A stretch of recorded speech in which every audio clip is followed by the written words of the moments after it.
Most people think danger looks loud and obvious, like fights, enemies, or bad luck. But the truth is far scarier than that. The most dangerous places in your life don't look dangerous at all. They feel normal. They feel comfortable. Some even feel like home.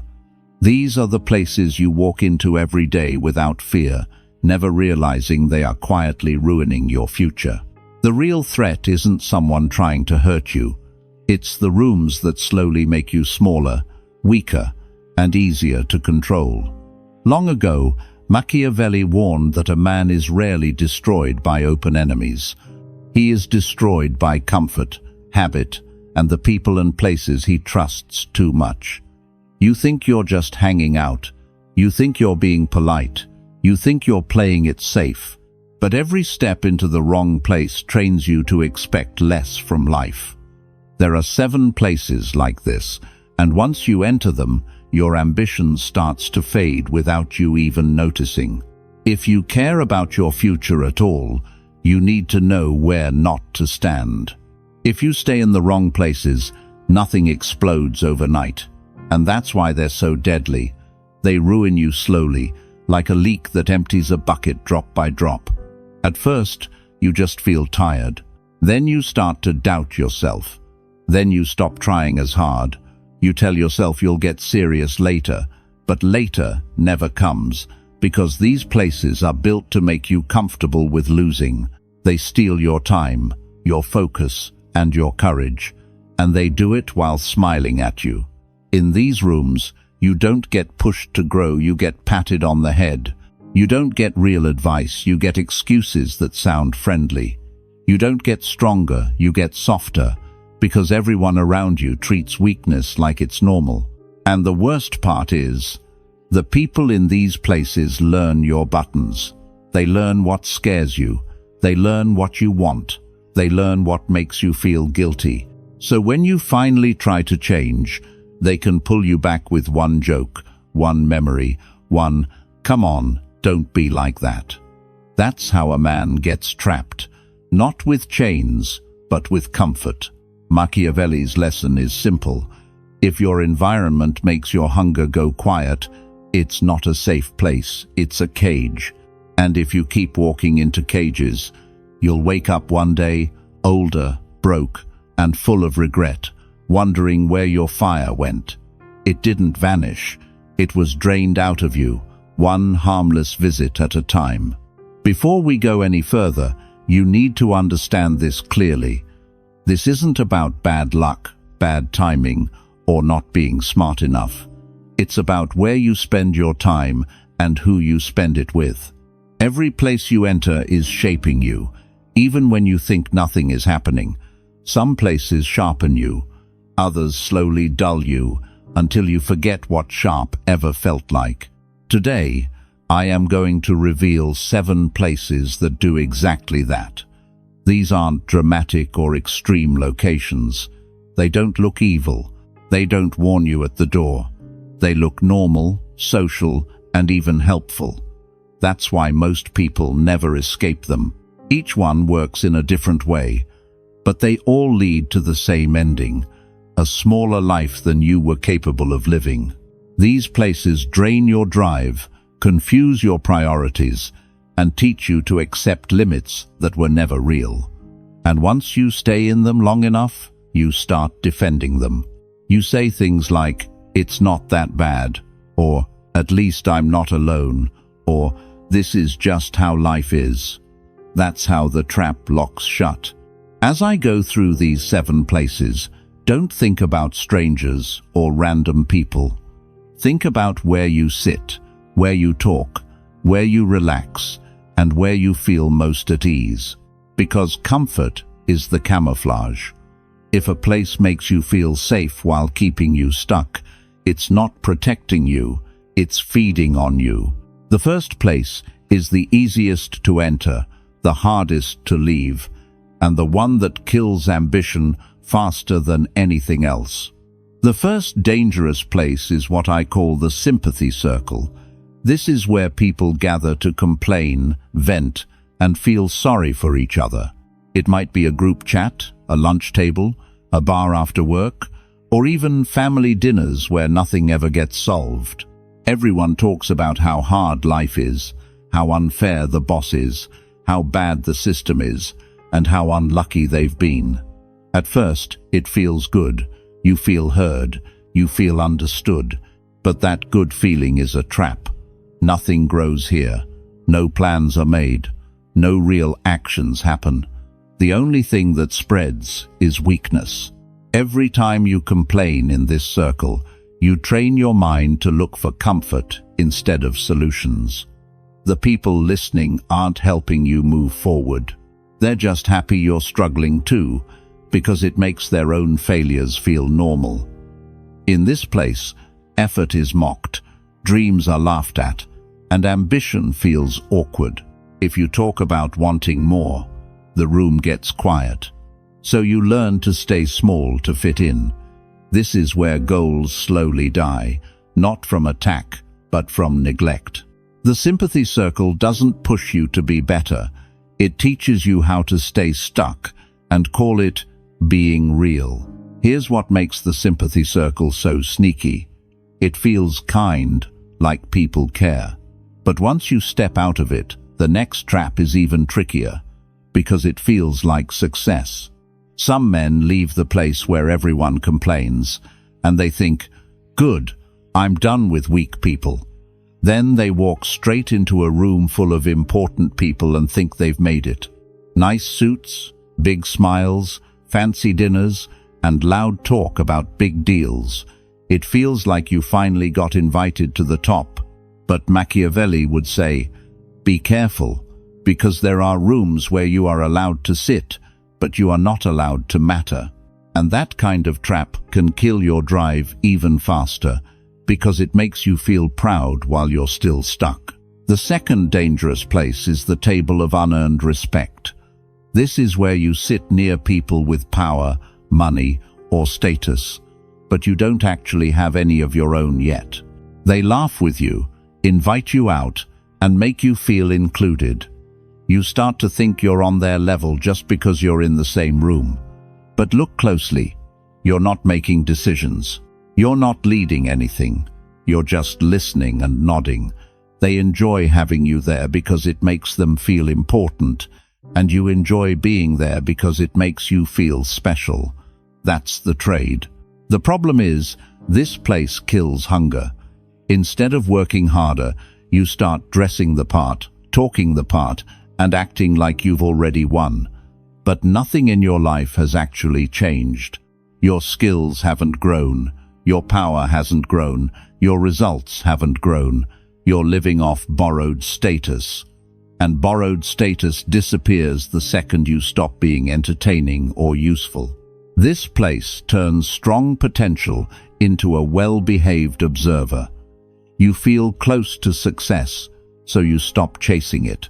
And that's how men spend years sitting at a table they don't own, waiting for a turn that never comes. Now comes a trap that feels even better for the ego, because here, you're not the quiet one at the table, you're the star. The third dangerous place is being the biggest fish in a small pond. This is the room where everyone looks up to you. You're the smartest one, the most driven one, the most successful one, at least compared to them. People ask for your advice. They praise your choices. They tell you how far you've come. And slowly, you start to believe you're already great. But this place is poison. No one challenges you here. No one pushes you. No one forces you to level up. You stop learning because you're always teaching. You stop improving because you're always winning. The room rewards you for staying exactly as you are. And while you're enjoying being admired, the world outside keeps moving forward without you. Real growth comes from being around people who make you uncomfortable, not people who clap for you. When you stay the top dog in a weak room, your edge gets dull. You feel powerful, but you're actually falling behind. This is how men confuse being praised with being prepared, and by the time they step into a bigger world, they realize they've grown soft. So now you've seen both sides of the same trap. One place makes you feel small but accepted. The other makes you feel important without earning it. One turns you into a background character. The other turns you into a local hero who never leaves town. Both keep you stuck. One feeds on your insecurity. The other feeds on your pride. And if those don't stop you, there's a darker place waiting that doesn't care about your ego at all. This next one doesn't flatter you or comfort you. It drains you, quietly, slowly, until one day you look around and realize you've been pouring your time, energy, and life into something that's already dead. The fourth dangerous place is staying tied to something that no longer works. It could be a relationship, a business idea, or even a group of people you've outgrown. You know it's broken, but you stay because you've already given it so much. Years of effort, so much hope, so much time. Walking away feels like admitting you failed, so you tell yourself to try harder. But this place isn't about fighting for the future. It's about clinging to the past. Every day you stay, you lose a little more strength, because all your energy goes into fixing what can't be fixed. You start reacting instead of building. You start explaining instead of moving forward. This trap steals your best years by convincing you that quitting is worse than suffering. But the truth is, time already spent is gone forever. It doesn't come back just because you stay loyal. Strong people know when to hold on, but powerful people know when to let go.